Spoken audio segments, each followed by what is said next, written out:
बाजार में खूब भीड़ थी। किसान, दुकानदार, व्यापारी सब थे। ढेर सारी बैलगाड़ियाँ, घोड़ा गाड़ियाँ, ऊँट गाड़ियाँ सब थीं। वहाँ राजा भी आने वाले थे।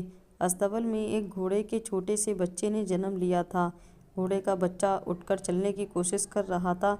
जैसे ही उसने चलना सीखा, अस्तबल के बाहर भागा, लेकिन बाहर की भीड़ को देखकर वह घबरा गया। इतना शोर शराबा था बाहर कि वह डरकर एक गाय और बैल के बीच जाकर छिप गया। घोड़े का मालिक उसे ढूंढता हुआ वहां आया। उसने देखा कि उसका प्यारा सा घोड़े का बच्चा गाय बैल के बीच खड़ा है।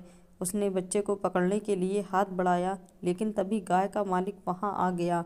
वह बोला, यह क्या कर रहे हो? इसे कहाँ ले जा रहे हो? यह मेरा है। घोड़े वाला बोला, क्या कह रहे हो? यह तो घोड़े का बच्चा है। मेरे घोड़े का बच्चा है यह। नहीं, यह बच्चा तो मेरी गाय का है। देखो तो कितने प्यार से खड़ा है उसके पास। गाय का मालिक बोला। दोनों में झगड़ा होने लगा।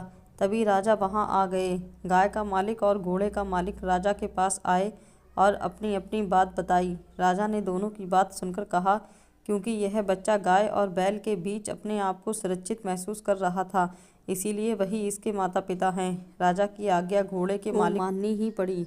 उसने घोड़े का बच्चा गाय वाले को दे दिया। कुछ दिनों बाद राजा अपनी बग्घी में सवार होकर कहीं जा रहे थे। उन्होंने देखा कि एक व्यक्ति बीच सड़क पर मछली पकड़ने का जाल बिछाकर बैठा हुआ था। राजा ने सोचा कि कोई पागल व्यक्ति होगा।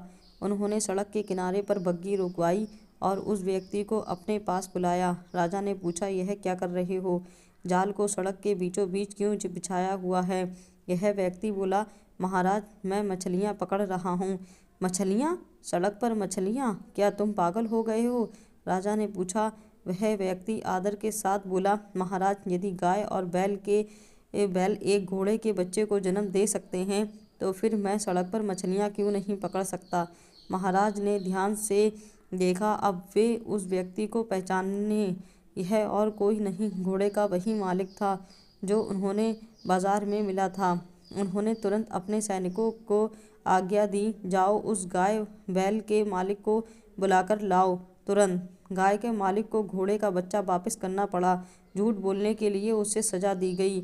उस दिन से 1 महीने तक वह अपनी गाय का ताज़ा दूध घोड़े के मालिक के घर भेजता था, वह भी बिल्कुल मुफ्त।